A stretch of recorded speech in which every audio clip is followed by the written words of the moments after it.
Hi friends, in this video we will discuss about the UPSC Civil Services Mains Examination Syllabus.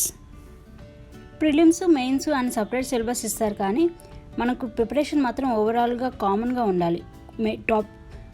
ఏవైతే topics సిమిలర్గా ఉన్నాయో, ఏదైతే inter related ఉన్నాయో ఆ topics అన్నీ మనం కామన్గా ప్రిపేర్ అవ్వాలి. ప్రిలిమ్స్కి మెయిన్స్కి మేజర్గా డిఫరెన్షియేట్ చేసుకోవాల్సింది world history, role of women, అలాంటివి మాత్రం మెయిన్స్కి ఇంపార్టెంట్.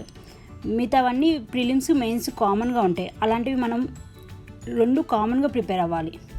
లాస్ట్ వీడియోలో డిస్కస్ చేసినట్టు ప్రిలిమ్స్ ఆబ్జెక్టివ్ టైప్ మెయిన్గా యూజ్ అయ్యేది elimination purpose. Next serious candidates అందరూ ఇంకా మెయిన్స్కి ఎలిజిబుల్ అవుతారు. మెయిన్ మోటో ఆఫ్ మెయిన్స్ ఏంటంటే మన depth of understanding of subject. మనకి ఎంతవరకు సబ్జెక్ట్ అర్థమైంది, దాన్ని ఎలా అనలైజ్ చేస్తాము, మన ఇంటలెక్చువల్ ట్రైన్స్ అన్నీ ఈ మెయిన్స్లోనే వాళ్ళు అనలైజ్ చేస్తారు. Only to assess the intellectual trains and depth of understanding. ఏదైనా ఇన్ఫర్మేషన్ మనకి ఏమైనా ఇస్తే ఎలా మనకి అర్థం చేసుకుంటాం, నెక్స్ట్ అది ఎలా యూజ్ చేస్తాం, అలాంటివన్నీ మెయిన్స్లో చెక్ చేస్తారు. మెయిన్స్లో 9 పేపర్స్ ఉంటాయి. Paper A, paper B, qualifying papers. Paper A అంటే ఇండియన్ లాంగ్వేజ్ ఏదో ఒకటి సెలెక్ట్ చేసుకోవాలి.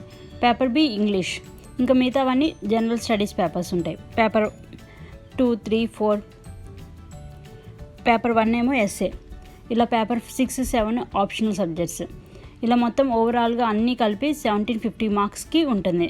అలానే ఇంకా నెక్స్ట్ మెయిన్స్ క్వాలిఫై అయితే ఇంటర్వ్యూ ఇలా అంత మొత్తం ఓవరాల్గా పర్సంటేజ్ మెరిట్ లిస్ట్ తీయడానికి ఎంత పర్సంటేజ్ మార్క్స్ తీసుకుంటారంటే 2025 లాస్ట్ వీడియోలో మనం డిస్కస్ చేసాం. క్వశ్చన్ పేపర్ ప్యాటర్న్ ఎలా ఉంటుందంటే 20 క్వశ్చన్స్ ఉంటాయి.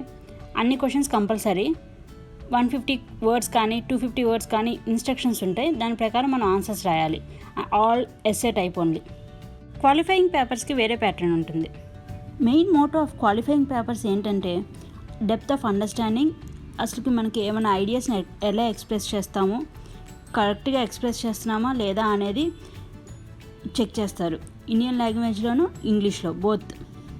ఈ ప్యాటర్న్ ఎలా ఉంటుందంటే ఫస్ట్ కంప్రహెన్షన్ ఇస్తారు, ఒక ప్యాసేజ్ ఇచ్చి దాని కింద క్వశ్చన్స్ ఇచ్చి ఆన్సర్స్, అలా precise writing, usage and vocabulary, short essays. ఇవన్నీ మనం 10th క్లాస్ వరకు తెలుగు పేపర్, హిందీ పేపర్ వాటిలో ఎక్కువగా వింటాం ఈ టర్మ్స్ అన్నీ. ఇవన్నీ దీంట్లో ఉంటాయి.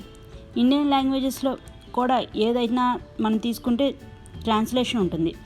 English to Telugu, for example Telugu మనం ఏమైనా ఇండియన్ లాంగ్వేజ్ తెలుగు సెలెక్ట్ చేసుకుంటే English to Telugu, Telugu to English, అలా ట్రాన్స్లేషన్ ఉంటుంది ఎక్స్ట్రాగా. ఇంకా ఎస్ఏ ఇంగ్లీష్ లాంగ్వేజ్ తీసుకుంటే ఓన్లీ పైన చెప్పినవన్నీ comprehension, precise writing, usage and vocabulary, short essays ఇవన్నీ ఉంటాయి. Paper A, paper B English and Indian language రెండు క్వాలిఫైయింగ్ పేపర్సే. క్వాలిఫైయింగ్ మార్క్స్ వస్తే చాలు, ఇది క్వాలిఫై అయిపోయినట్టే. ఇవి ఫైనల్ లిస్ట్కి కౌంట్ చేయరు. So just qualifying paper. ఇంకా మెరిట్ లిస్ట్కి కౌంట్ చేసే పేపర్స్ లిస్ట్ చూస్తే ఫస్ట్ పేపర్ 1 ఎస్ఏ. టాపిక్స్ ఇస్తారు, జనరల్ ఎస్ఏ రాయమంటారు. మేజర్ వాళ్ళు ఏం చూస్తారంటే మనం ఎలా ఎక్స్ప్రెస్ చేస్తున్నాం, మన ఐడియాస్ని ఎఫెక్టివ్గా ఎక్స్ప్రెస్ చేస్తున్నాం లేదా ఒక ఆర్డర్లో ఎక్స్ప్రెస్ చేయాలి. ఇది మనం ప్రాక్టీస్ చేస్తూనే ఉంటేనే మనం పర్ఫెక్ట్ ఎస్ఏ రాయగలం. Next paper 2 general studies. Paper 1 Indian heritage and culture, history and geography of the world and society. ప్రిలిమ్స్లో మనకి ఇచ్చినట్టు జస్ట్ సబ్ హెడ్డింగ్ ఇవ్వకుండా మెయిన్స్లో సిలబస్లో ప్రతిదీ డీటెయిల్గా ఇస్తారు. దాన్ని మనం ఎలాబరేట్ చేసుకొని మనం ప్రిపేర్ అవ్వాలి. Like Indian culture, modern Indian history, freedom struggle, ఇలా అన్నీ నేను ప్రిలిమ్స్లో చెప్పినట్టు pre history, ancient history, medieval history, post independence, pre independence, అట్లా అన్నీ డివైడ్ చేసుకొని మనం ప్రిపేర్ అవ్వాలి. ఎందుకంటే ఈ హిస్టరీ ఒకటే సబ్జెక్ట్ కాదు కదా, హిస్టరీ, జాగ్రఫీ అన్నీ మనకి ఇంక్లూడ్ అయి ఉంటాయి. సో ఏ సబ్జెక్ట్ ప్రిపేర్ అవుతున్నా మనం అన్నీ డివైడ్ చేసుకొని మనం ఒక ఆర్గనైజేషన్ ఉండకపోతే మనకు ఫైనల్గా ఒకేసారి ప్రిపేర్ అవ్వడం చాలా కష్టంగా ఉంటుంది. సో మనం సిలబస్ చూసి భయపడకుండా స్టెప్ బై స్టెప్ ప్రిపేర్ అవుతూ మనం ఫైనలైజ్ చేసుకోవాలి. జనరల్ స్టడీస్ పేపర్ 1 మనం ప్రిపేర్ అవుతున్నప్పుడు వరల్డ్ హిస్టరీ ఇది ప్రిలిమ్స్లో యాడ్ అయ్యి ఉండదు. ఇది మెయిన్స్లోనే మనం ప్రిపేర్ అవ్వాల్సింది. Next Indian society, role of women, social empowerment, effect of globalization, natural resources and జాగ్రఫీకి వచ్చేటప్పటికి physical geography, human geography, world geography, ఇలా అన్నీ మనం ప్రిపేర్ అవ్వాలి. Paper 3 general studies. Paper 2 governance, constitution, polity, social justice and international relations. International relations మెయిన్స్లోనే ఉంటుంది, ప్రిలిమ్స్లో ఉండదు. సో మనం మెయిన్స్ ప్రిపేర్ అయ్యేటప్పుడు ఇంటర్నేషనల్ రిలేషన్స్ డిఫరెంట్గా ప్రిపేర్ అవ్వాలి. అండ్ నెక్స్ట్ మిగతా కాన్స్టిట్యూషన్ అవన్నీ ప్రిలిమ్స్ ప్రిపేర్ అయినట్టు ఫ్యాక్చువల్ ఇన్ఫర్మేషన్ కాకుండా మనకి ఎస్ఏ టైప్గా డిస్క్రిప్టివ్గా ఉండాలి. సో మనకి ప్రిపరేషన్ కూడా అలానే ఉండాలి. Next paper 4 general studies 3 technology, economic development, biodiversity, environment, security and disaster management. Technology includes science and technology. Economic development అన్ని Indian economy, world economy, major effects the Indian economy, ఇలాంటివన్నీ. వరల్డ్ ఎకానమీలో మేజర్గా changes ఏమున్నాయో Indian economy మీద pressure పడుతుంది, లేకపోతే drastic changes జరుగుతాయి, అలాంటివన్నీ ఇంపార్టెంట్ అవుతాయి. Biodiversity, different features, flora and fauna, అలాంటివన్నీ important. Environment security, like conference of parties, conferences జరుగుతూ ఉంటాయి కదా మనకి ఇప్పుడు ఎన్వైర్న్మెంట్ సెక్యూరిటీ, గ్లోబల్ వార్మింగ్, అలాంటివన్నీ important. Disaster management, how we are managing the disasters, ఇలాంటివన్నీ important.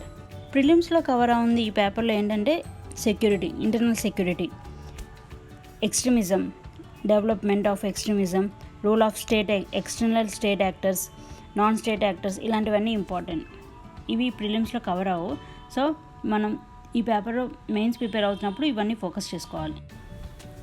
Paper 5 general studies. Paper 4 ethics, integrity and aptitude. ఈ పేపర్ని మనం ఎలా డీల్ చేసుకోవాలంటే values, civil services values, ethics in public administration. So మనం divide చేసుకునేటప్పుడు psychology related subjects కూడా ఉంటాయి, లైక్ ఎమోషనల్ ఇంటెలిజెన్స్, ఇవన్నీ కవర్ అవ్వాలి. ఎందుకంటే ఒక డిస్ట్రిక్ట్ మెజిస్ట్రేట్ కానీ డిస్ట్రిక్ట్ కలెక్టర్ కానీ ఎమోషనల్గా డెసిషన్ తీసుకోకూడదు. So he should be stable. ఇవన్నీ ఈ పేపర్లో కవర్ అవుతాయి. Paper 6 and 7 optional subject. ఏదైనా ఒక ఆప్షనల్ సబ్జెక్ట్ సెలెక్ట్ చేసుకోవాలి. సెలెక్ట్ చేసుకుని దాని టూ పేపర్స్ ఉంటాయి, పేపర్ 1 and పేపర్ 2. సో మనం సెలెక్ట్ చేసుకునే దాన్ని బట్టి మనకి ఇంట్రెస్ట్ ఉందా, లేకపోతే మన డిగ్రీ దాంట్లో ఉంటే దాన్ని బట్టి సెలెక్ట్ చేసుకొని మనం ప్రొసీడ్ అవ్వచ్చు. Thank you for watching. Stay positive, be positive. ఈ వీడియో మీకు నచ్చినట్లయితే లైక్ చేయండి, షేర్ చేయండి, కామెంట్ చేయండి, సబ్స్క్రైబ్ చేయండి. Thank you. Bye bye.